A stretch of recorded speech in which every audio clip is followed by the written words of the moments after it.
Number 1, बादाम, जिसमें कि हाई प्रोटीन और विटामिन पाए जाते हैं, उसे अमेरिका में बैन किया गया है और वो भी साल 2007 से। ऐसा इसलिए किया गया है क्योंकि अमेरिका के USDA यानी United states department of agriculture को 2004 में रॉ आलमंड्स के अंदर सैल्मोनेला बैक्टीरिया मिला और इस बैक्टीरिया की वजह से फीवर, डायरिया के साथ साथ इंटेस्टाइन डैमेज होने के भी चांसेस बढ़ जाते हैं। लेकिन ये बैन सिर्फ कच्चे बादाम पर लगाया गया है और फार्मर्स को इसे हीट करके बेचने की मंजूरी दे दी गई क्योंकि ये वायरस हाई टेम्परेचर पर मर जाता है। और ऐसा करने के लिए जिस गैस को अप्रूव किया गया है उसका नाम है प्रोपेलाइन ऑक्साइड, जो कि एक जहरीली गैस है और इस गैस से प्रोसेस्ड किए गए आलमंड्स को कनाडा और यूरोपियन यूनियन ने बैन किया हुआ है। लेकिन हैरानी की बात तो ये है कि फार्मर्स ये बादाम सिर्फ USA में नहीं बेच सकते, लेकिन ये बैन एक्सपोर्ट्स पर नहीं लगाया गया है। नंबर 2, जेली कैंडीज, जिन्हें इंडिया में बड़े चाव से खाया जाता है, उन्हें यूरोप और ऑस्ट्रेलिया में बैन किया गया है और ऐसा सिर्फ वहाँ के लोगों की सेफ्टी के लिए किया गया है। अब आप सोच रहे होंगे कि क्या इन जेली कैंडीज से कोई जानलेवा बीमारी तो नहीं होती? तो मैं आपको बता दूं कि आप यहाँ 50% सही सोच रही हो, क्योंकि जानलेवा तो है लेकिन इनसे कोई बीमारी नहीं फैलती।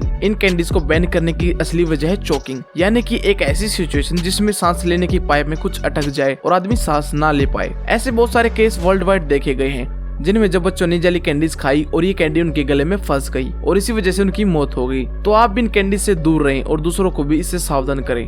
नंबर 3, च्युइंग गम, ये एक ऐसी चीज है जिसे पूरी दुनिया में यूज किया जाता है। कोई इसे स्मेल दूर करने के लिए यूज करता है तो कोई टाइम पास के लिए। लेकिन क्या आप जानते हैं कि इसे सिंगापुर ने बैन किया हुआ है और वो भी साल 1992 से। लेकिन आखिर इन्होंने ऐसा क्यों किया? दरअसल जब सिंगापुर को साल 1965 में आजादी मिली थी तब ली कुआन इस देश के पहले प्राइम मिनिस्टर बने और उन्होंने तय किया कि सिंगापुर को एक छोटे कंट्री से एक विकसित देश बनाने का, और उसी के साथ कुछ ऐसे स्ट्रिक्ट लॉज को भी इंट्रोड्यूस किया गया जिससे उनका देश क्लीन रहे और उनके देश के लोगों में अपने देश को साफ रखने और देश को आगे बढ़ाने की भावना आए। और आप देख ही सकते हैं कि इन्हीं कुछ स्ट्रिक्ट लॉज की वजह से आज सिंगापुर एक छोटे देश से एक ग्लोबल ट्रेडिंग हब बन चुका है। आपको क्या लगता है, क्या इंडिया में भी कुछ ऐसे स्ट्रिक्ट लॉज आने चाहिए? कमेंट करके जरूर बताइएगा कि आप इसके बारे में क्या सोचते हैं। Number 4, raw milk. दोस्तों, आप में से बहुत सारे लोग ऐसे होंगे जो कि भैंस या फिर गाय का दूध बिना गर्म किए पीते होंगे। लेकिन अगर हम बात कनाडा और USA की करें तो इन कंट्रीज में रॉ मिल्क बैंड है और आप बिना पेस्चुराइजेशन के दूध नहीं पी सकते। और अगर आप ऐसा करते हैं तो आपका लिस्ट्रिया, सैल्मोनेला और ई कोलाई जैसी बीमारियां लग सकती हैं। Number 5, Kinder Joy.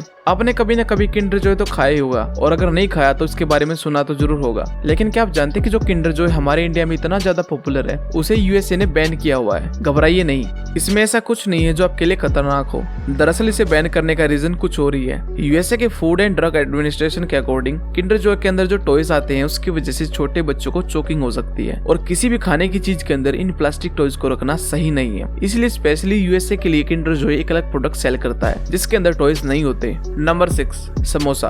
जब भी हमारे घर मेहमान आते हैं तो एक चीज जो लगभग सभी घरों में सर्व की जाती है वो है चाय और समोसा। लेकिन क्या आप जानते हैं कि जो समोसा इंडिया के लोगों की जान है उसे सोमालिया ने बैन किया हुआ है। अब आप सोचेंगे कि भलाई समोसे से किसी को क्या परेशानी हो सकती है, तो इसके पीछे का कारण है इस समोसे की ट्रायंगुलर शेप। दरअसल सोमालिया के एक टेररिस्ट ग्रुप अल शबाब ने इस समोसे पर बैन लगाया हुआ है क्योंकि वे लोग क्रिश्चियन से नफरत करते हैं और उन्हें लगता है कि समोसा उन्हीं के रिलीजन को दर्शाता है। Number 7, Mountain Dew. डर के आगे जीत है। ये डायलॉग तो आपने काफी बार सुना होगा, लेकिन क्या आपको पता है कि जो ड्रिंक इंडिया में इतनी ज्यादा पॉपुलर है उसे यूरोपियन यूनियन समेत 100 से ज्यादा देशों में बैन किया गया है? और इसके पीछे का रीजन है इसे बनाने में यूज होने वाला BVO यानी ब्रोमिनेटेड वेजिटेबल ऑयल, और इसके बहुत सारे साइड इफेक्ट्स हैं जैसे कि fatigue, thyroid, reproductive and behavioural problems. Number 8, salt and paper. ये वाला बैन इस अर्थ के बाहर का है, यानी कि आउटर स्पेस में आप नमक और मिर्च का यूज नहीं कर सकते क्योंकि आउटर स्पेस में ग्रेविटी नहीं होती। तो जब भी आप नमक और मिर्च को किसी चीज के ऊपर छिड़कोगे तो वो किसी की आंख और नाक में घुस सकता है जिससे कि सीरियस प्रॉब्लम्स हो सकती हैं। इसीलिए आउटर स्पेस में नमक और मिर्च ले जाने पर पाबंदी लगाई गई है।